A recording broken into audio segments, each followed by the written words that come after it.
the first thing I did was I laid out my paper and decided how I was going to place it strategically on the square shaped pillow, because these papers are not square, but if you put two of them together, you can definitely get a square.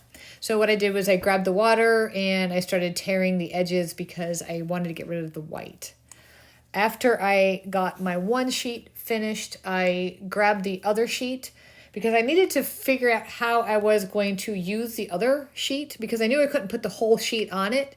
I just needed a part of it just so it could blend into the other side, to the right side of this paper. So I figured I would just take the white off here and then go over, about 5-6 inches and then tear it there. And I figured that I could somehow get these to lay down and match. Now, I knew that they weren't going to look good just glued like this, so I figured that I would definitely have to blend. So, but if you notice, these papers, they have a lot of colors in them. So this is going to take a little bit of time to blend, but that's okay. I love a challenge. When we get to that part, I'm just going to speed it up just a little bit and play some music, and you can watch how it all comes together. I feel like the very end is where it's all tied together. The first 10 minutes or so is purely building blocks and layering on top of each other. Okay, so I finally have my pieces torn and I know what I'm going to use. So it's time to go ahead and glue them on. So I'm going to take the decoupage medium. I'm going to use the Pentart decoupage varnish and glue. It's the textile one. Before I actually started this project, I had to lay down a whole entire coat of the textile to the pillowcase, because that will give a nice protective layer when you decoupage your paper onto the fabric. The decoupage medium will stay between the paper and your layer of the first layer of textile medium decoupage glue. So that way it just doesn't soak into the fabric. It stays with your paper. So definitely always paint one coat on, let it dry, then come back and then you can decoupage your paper on. Okay, once you have your decoupage medium on, turn the paper over and place it where you want it. And just give it a light rub down. Make sure it is on and going to stick. Now what I'm going to do is I'm going to take my brush and I'm going to brush along the edges. I want to make sure that I have enough glue that the edges stay down, because it's very, very important that your edges definitely stay down. You don't want them to peel up over time. You want to make sure that there's plenty so it doesn't come off.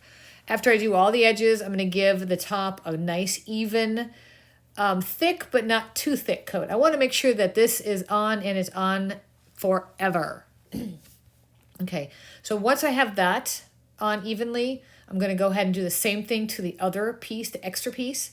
So I'm just using what's left in this jar and I'm just going to put it on the paper. Again, then I will flip it over and I will strategically match it as best as I can with the other paper. It's not meant to really match up. It's more or less, it's just color coordinated. It's like a set. But I figure that I can somehow figure it out to blend it together, because it's very complementary and it almost looks like it's perfect. Look at that. But I will have to go back and I will have to fix that line with some paint once this decoupage medium dries. Now I notice on both the top and the bottom of the right in the left side, there seems to be like a little missing. Like I didn't cut it well, because on the left side it kind of is more square and on the right side it's more rounded. So what I did was I just tore off a little piece of paper from the original piece and I'm just going to glue it on the top and on the bottom. I'm just going to decoupage it and you probably won't even notice, but see, if it's not symmetrical or pretty close, it's going to bother me. So I'm just going to stick it on. Even though technically I am blending and I'm sure that I could blend it away, but I feel more comfortable just having the paper. So I'm going to push this over just a little bit. There, I have it where I like it, and I'm going to glue it down. Now it is sticking out a little bit there, but I'd rather have it stick out than to be too far in. And then you can notice I did the very same thing on the bottom right side. All right, so now it is time to blend. This is where the magic happens, but it also takes a lot of time, takes a lot of colors, and it takes a lot of building. So for the first half of this blending part, you'll see that I'm just starting with some of the background colors, and I'm going to blend. I'm going to add blues, some browns, gray, a little white, a little pink and purple because there's some hues of there in there. You'll see once I bring them out and start putting them together. But besides that, I'm not going to talk you through all of the blending. I'm just going to let you watch. But I will say towards the end of the video, when I start to wrap up the blending and do some highlighting, and you really see how it comes together. So I hope you enjoy this. I'm going to put some nice music in the background. And if you want to, you can fast forward to the end and you can see the final touches. But if you like this video and you like some of the other things that I've done, go ahead and subscribe to the channel if you're interested, and then you'll be notified when I upload a new video. Okay, thanks.